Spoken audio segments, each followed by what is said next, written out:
uma produção Audiobooks LV, domíniopublico.gov.br. Título: As Mulheres, os Direitos Humanos e a Democracia. Autora: Rosisca Darcy de Oliveira. Categoria: Direitos Humanos. Instituição parceira: Ministério das Relações Exteriores. As mulheres, os direitos humanos e a democracia. O fortalecimento da democracia ocupa hoje o proscênio das preocupações da comunidade internacional. É convicção generalizada que a democracia é elemento propulsor do desenvolvimento, inibidor de condutas agressivas no plano externo, pano de fundo necessário ao exercício de uma política efetiva de direitos humanos. Poder-se-ia igualmente afirmar que a salvaguarda dos direitos humanos é o critério pelo qual se mede o progresso da construção democrática das nações. Foi em 1993, na Conferência de Viena sobre Direitos Humanos, que as mulheres entraram, enfim, na humanidade visível. Foi então que a comunidade internacional tomou consciência de que a universalidade dos direitos humanos estava comprometida por pontos cegos, assim como foi cego o conceito de democracia, no qual demos não incluía as mulheres e os escravos. O ponto cego dos direitos humanos era a ausência de reconhecimento de que a humanidade é feita de dois sexos, diferentes e iguais em direitos e deveres.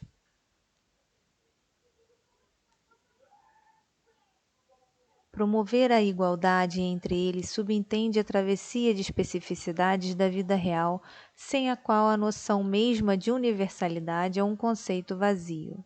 Significa interrogar a organização social e política das nações mal preparadas para responder a demandas emergentes, inéditas e por vezes aparentemente insólitas, em um mundo que organizou-se in absentia das mulheres, ou, no melhor dos casos, mantendo-as na fronteira do espaço público e impondo uma nítida separação entre este e o espaço privado. Em Viena, reconheceu-se pela primeira vez que os direitos das mulheres são inalienáveis, parte integral e indivisível dos direitos humanos universais. Este reconhecimento da diferença sem hierarquia entre os sexos marcará o final do século XX como um novo patamar civilizatório sobre o qual assentar uma democracia real. O movimento de mulheres, gerado no bojo das grandes transformações pelas quais passou o Estatuto Social das Mulheres no século XX, deu à temática da cidadania feminina visibilidade e legitimidade como tema global. Acesso ao trabalho assalariado, descobertas científicas como a contracepção e surgimento de novas aspirações e formas de conduta socioculturais transformaram a relação hierárquica entre os sexos, abrindo caminho à emergência de um sujeito político feminino reivindicante de identidade própria.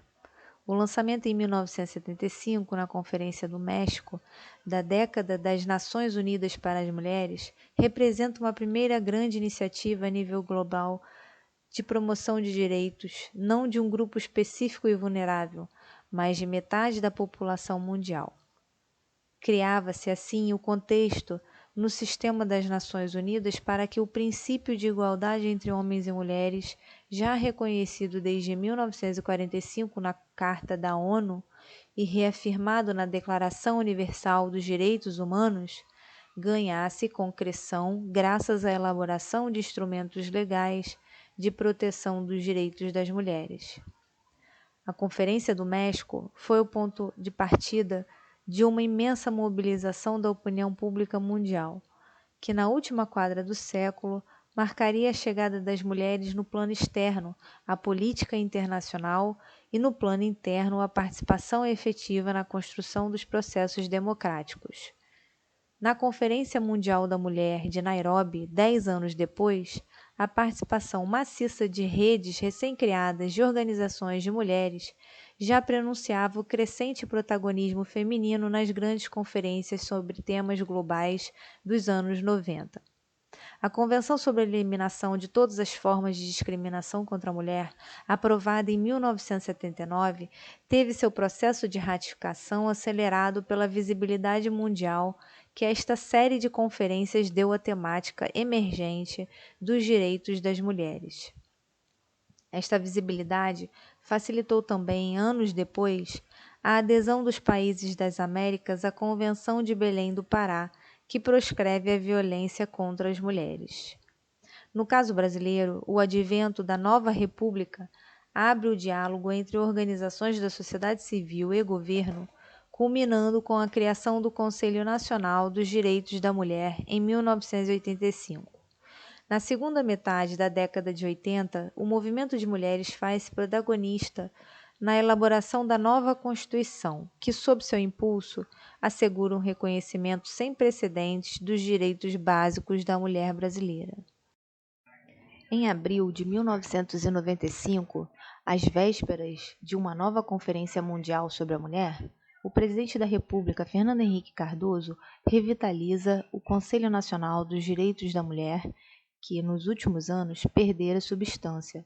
São nomeadas conselheiras expressivas lideranças da sociedade civil, o que permitirá ao Conselho desempenhar papel relevante na delegação oficial à Conferência de Beijing, onde o Brasil aprova, sem reservas, a Plataforma de Ação sobre a Mulher, propositora de objetivos e ações a serem implementadas na esfera interna.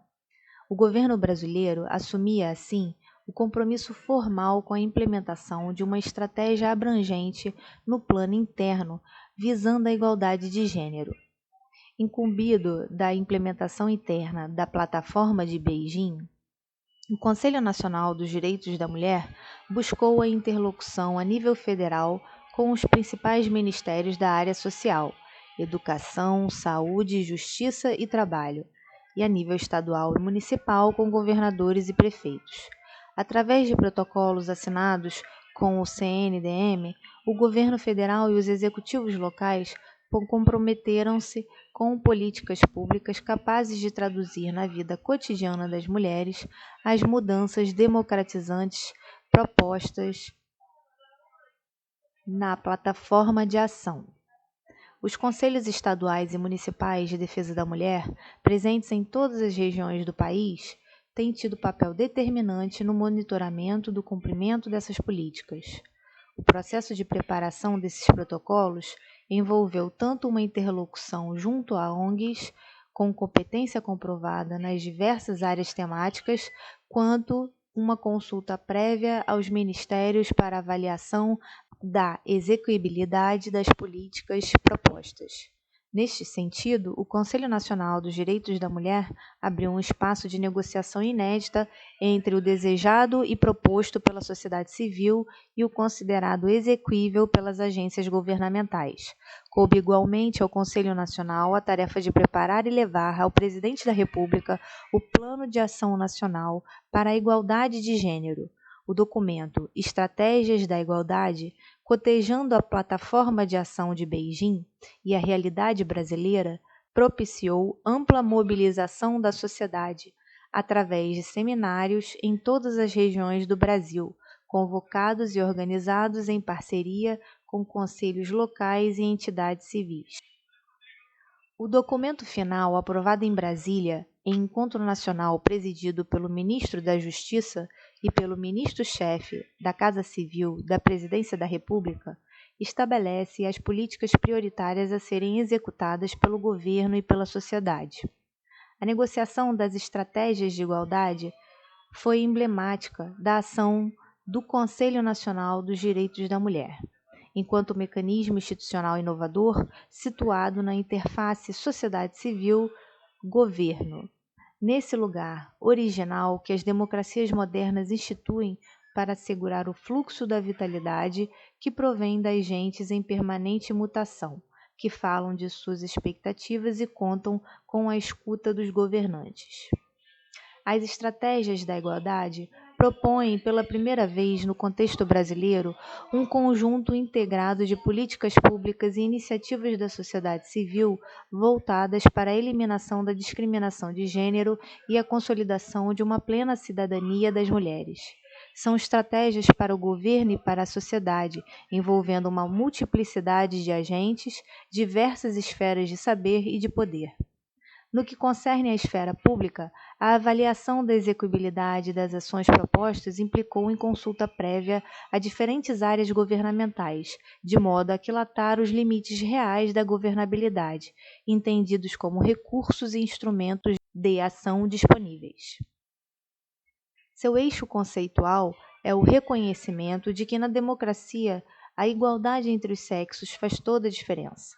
Nesse sentido, um dos grandes desafios da democracia brasileira é o amadurecimento de uma sociedade em que dois sexos, herdeiros de histórias e culturas diferentes, mas iguais em direitos e deveres, venham, enfim, a atuar na sociedade em igualdade de condições. Em resposta a estas exigências, as estratégias da igualdade identificam medidas a adotar nos campos da educação, saúde, combate à pobreza e à violência, comunicação e participação política, bem como definem os mecanismos institucionais necessários para que estes direitos das mulheres se traduzam em ações e se inscrevam na realidade da vida social. Apesar da igualdade de direito entre os sexos estar reconhecida na Constituição de 1988, a experiência cotidiana registra ainda evidentes e inegáveis sinais de discriminação. O combate à desigualdade envolve a oferta de serviços sociais básicos, públicos e de caráter universal. Como mostra o exemplo da educação pública, a disponibilidade destes serviços possibilitou às mulheres aumentar o seu nível educacional, chegando a ocupar hoje 51% das matrículas escolares, do ensino básico à universidade. No entanto, esta melhoria significativa no acesso à educação pública não se refletiu em paridade no plano da participação política e acesso aos postos de decisão. A despeito de uma crescente maior qualificação profissional, as mulheres continuam sendo vítimas de discriminação no mundo do trabalho. Pesa sobre elas um teto de vidro feito de preconceitos e barreiras invisíveis, mas não menos eficazes, que impedem a real igualdade de oportunidades. Visto a importância da mudança de comportamentos e padrões de conduta, o Ministério da Educação está desenvolvendo iniciativas visando a eliminação dos estereótipos de gênero, cor, raça e deficiência nos currículos escolares e nos livros didáticos. A promoção da igualdade de direitos entre homens e mulheres é um componente tanto das estratégias de formação de professores quanto dos programas educativos veiculados à distância pela TV Escola.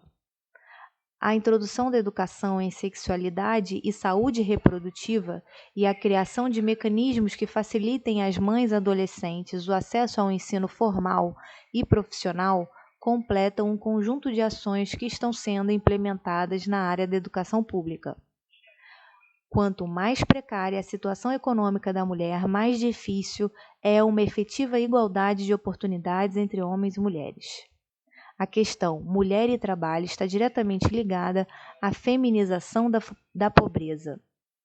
Sem acesso à educação profissional e ao crédito, um número importante de mulheres tem ficado à margem do desenvolvimento. Hoje, 1 em 4 famílias brasileiras depende para seu sustento da renda da mãe. Esses lares, chefiados exclusivamente por mulheres, contam-se entre os mais pobres e vulneráveis do Brasil. Combater a feminização da pobreza implica a criação de programas para entender as mulheres carentes em situação de risco, aumentar o potencial profissional da população feminina e favorecer a geração de empregos e renda. Iniciativas nesta direção estão sendo implementadas pelo Programa Nacional de Qualificação do Trabalhador do Ministério do Trabalho. A participação da mulher no mercado de trabalho teve um notável crescimento nas últimas décadas, passando de 21% nos anos 70 para 40% em 95/96, como reflexo da urbanização e da queda da taxa de fecundidade. O Grupo de Trabalho para a Eliminação da Discriminação no Emprego e na Ocupação, GTEDEO, criada em 1996, tem como objetivo promover a igualdade de oportunidades no mercado de trabalho, com ênfase na adoção de mecanismos facilitadores da participação feminina nos programas de qualificação e requalificação profissional e de acesso ao microcrédito. A violência doméstica e sexual instalada com naturalidade na cultura brasileira saiu da invisibilidade pela ação dos movimentos de mulheres, mas ainda permeia as relações interpessoais nos mais diferentes estratos da sociedade, constituindo-se em gravíssima humilhação e negação dos direitos mais básicos de cidadania. Em 1996, o Conselho Nacional dos Direitos da Mulher levou ao Presidente da República, por intermédio do Ministro da Justiça, o Programa Nacional de Prevenção e Combate à Violência Doméstica e Sexual. Este documento constitui mudança qualitativa na visibilização da violência contra as mulheres como crime, exigência de punição e estratégia de prevenção. Concebido como uma articulação de ações interministeriais e de iniciativas a nível federal, estadual e municipal, o programa enfatiza, sobretudo, a proteção das vítimas. Verbas significativas estão sendo destinadas ao apoio e construção de casas-abrigo, que acolhem as mulheres vítimas de violência, assim como seus familiares, sendo esta acolhida a condição sine qua non da denúncia da violência, sem a qual o Estado se vê inibido em sua ação punitiva. A experiência inovadora e bem-sucedida das delegacias especializadas no atendimento às mulheres tem sido objeto de interesse internacional. No plano legislativo, por iniciativa do Conselho Nacional dos Direitos da Mulher, o Presidente da República enviou ao Congresso Nacional proposta de reformulação do Código Penal, transferindo os crimes de natureza sexual do capítulo que trata dos crimes contra os costumes para o capítulo mais rigoroso relativo aos crimes contra a pessoa. Igualmente, insistiu o Conselho na criminalização do assédio sexual. O planejamento familiar, constante demanda das mulheres, e não só delas, mas de toda a sociedade brasileira, já reconhecido como direito na Constituição de 1988, ainda está longe de ser uma realidade para um grande número de mulheres brasileiras, sobretudo as de mais baixa renda. As taxas de gravidez precoce e mortalidade materna no Brasil mantêm-se em patamares inquietantes. É também elevado o número de mulheres que ainda são vítimas de doenças evitáveis por políticas adequadas de informação e saúde preventiva. A reparação dessas carências passa por políticas públicas de saúde e direitos reprodutivos que garantam a liberdade e a dignidade das mulheres, como as que estão agora sendo implementadas pelo Ministério da Saúde, com ênfase na redução das taxas de mortalidade materna e de gravidez precoce, bem como prevenção das doenças sexualmente transmissíveis e do câncer cérvico-uterino. Em parceria com instituições de pesquisa e ONGs, a Coordenação de Saúde da Mulher, Criança e Adolescente do Ministério da Saúde está implantando um sistema de informação sobre investigação de morte materna e elaborando novas diretrizes de prevenção intersetorial da gravidez na adolescência.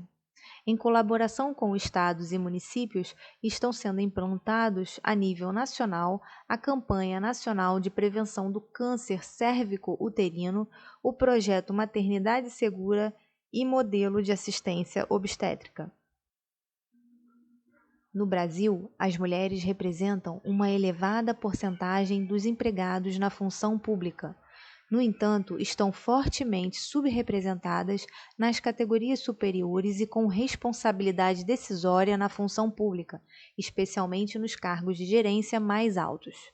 Tendo em vista que o setor público pode desempenhar um papel catalisador na promoção da igualdade de oportunidades entre homens e mulheres, constituindo-se em modelo e exemplo para toda a sociedade, inclusive para o setor privado, e que a participação igualitária das mulheres no processo de tomada de decisão se reveste de importância fundamental para o fortalecimento da democracia, o Conselho Nacional dos Direitos das Mulheres elaborou, em parceria com o Ministério da Administração e Reforma do Estado, um Programa Nacional para a Promoção da Igualdade de Oportunidades na Função Pública.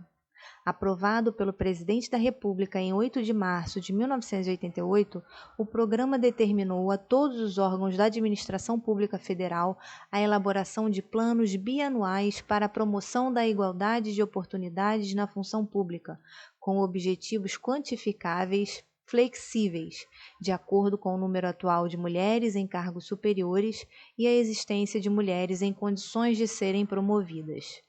Esses planos estão sendo monitorados e avaliados sistematicamente pelo Ministério da Administração Federal e Reforma do Estado. O programa determina ainda que, no sistema de concursos públicos, sejam revistos os conteúdos dos cursos de admissão ou promoção de pessoal, com o objetivo de eliminar, desde o início, situações de discriminação entre mulheres e homens. Em cumprimento a estas diretrizes, o Ministério da Administração e Reforma do Estado foi incumbido de coordenar a realização de cursos de desenvolvimento gerencial destinados a mulheres que desejem se habilitar ao exercício de chefia, iniciando já em 1998 3 cursos piloto, um na Escola Nacional de Administração Pública, a ENAP, e 2 na Escola de Administração Fazendária, ESAF. Finalmente, com vistas à expansão desta estratégia a nível regional e local, o Conselho Nacional dos Direitos da Mulher está preparando, em colaboração com os conselhos estaduais e municipais dos direitos da mulher, diretrizes orientadoras para a elaboração de programas de promoção de igualdade de oportunidades na função pública nos âmbitos estadual e municipal. A execução em parceria com a sociedade civil das estratégias da igualdade representa o ponto culminante de uma trajetória de diálogo com as ONGs aberto pela iniciativa do governo brasileiro de associá-las ao processo de preparação da posição brasileira à Conferência de Beijing. A participação de organizações de mulheres, tanto no Comitê Nacional quanto na delegação oficial, permitiu que as posições brasileiras refletissem as preocupações e prioridades do movimento de mulheres. A parceria com ONGs na elaboração do plano de ação interno assegura às estratégias da igualdade a legitimidade de uma agenda nacional comum, endossada por governo e sociedade. Por fim, esta interlocução se prolonga no monitoramento da execução das estratégias que está sendo feito por organizações da sociedade, em especial pela Rede de Conselhos de Defesa dos Direitos da Mulher, espalhados por todo o país.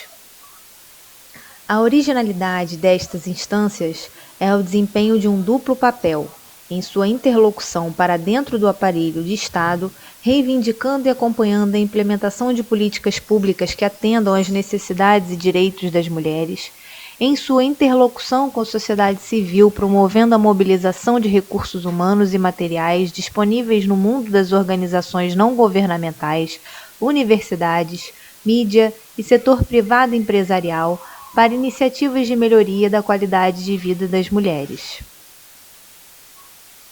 A sociedade brasileira tem avançado e muito nos últimos anos em termos de reconhecimento de direitos e aumento da participação da mulher em todas as dimensões da vida social. As mulheres têm ganho mais e mais espaço em setores estratégicos no mundo contemporâneo, como nas áreas de comunicação, informática, gerenciamento de recursos humanos, direito e medicina. A constituição desta massa crítica de mulheres, bem formadas e informadas, em postos-chave na sociedade civil, no setor privado empresarial, na mídia e no governo, é a principal garantia de um combate cada vez mais eficiente ao anacronismo da discriminação. É certo que o século XXI começou em Beijing. É certo que o Brasil, através de uma política consequente de combate à discriminação de gênero, vem aperfeiçoando sua democracia, corrigindo a distorção grave representada pela invisibilidade das mulheres, entrando definitivamente na modernidade. Direitos humanos para as mulheres significam bem mais do que o combate às violências mais explícitas e truculentas. Direitos humanos para as mulheres significam um combate à violência sutil, diluída no cotidiano, sob os disfarces de uma suposta cultura arcaica. A cultura que se vai criando no Brasil de hoje é a cultura democrática. Nela, a cidadania das mulheres é condição sine qua non.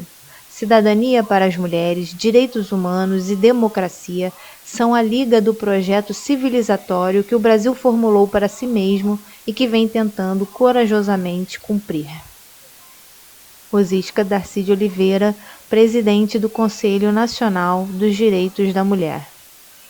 O Conselho Nacional dos Direitos da Mulher foi criado pela Lei 7.353, de 29 de agosto de 1985, pelo presidente José Sarney, com a finalidade de promover em âmbito nacional políticas que objetivem eliminar a discriminação contra a mulher, assegurando-lhe condições de liberdade e de igualdade de direitos, bem como sua plena participação nas atividades políticas, econômicas e culturais do país.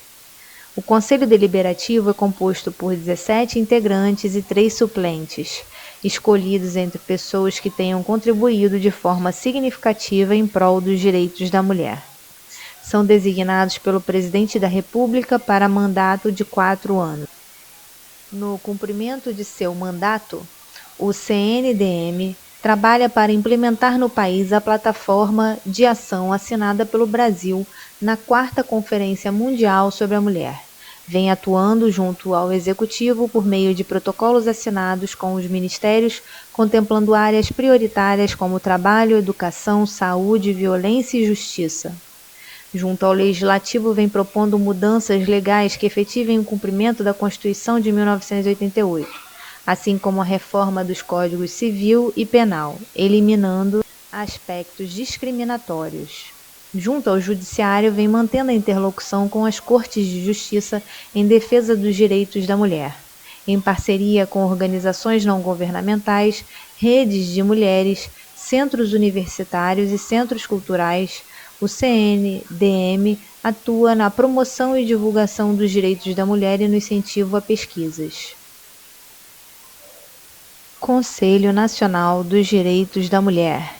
Endereço: edifício sede do Ministério da Justiça, 3º andar, salas 308 a 310, Esplanada dos Ministérios, CEP 70.064-900, Brasília, DF. Telefone 061-218-3150, 224-3105, fax 061-226-9526, e-mail cndm@mj.gov.br.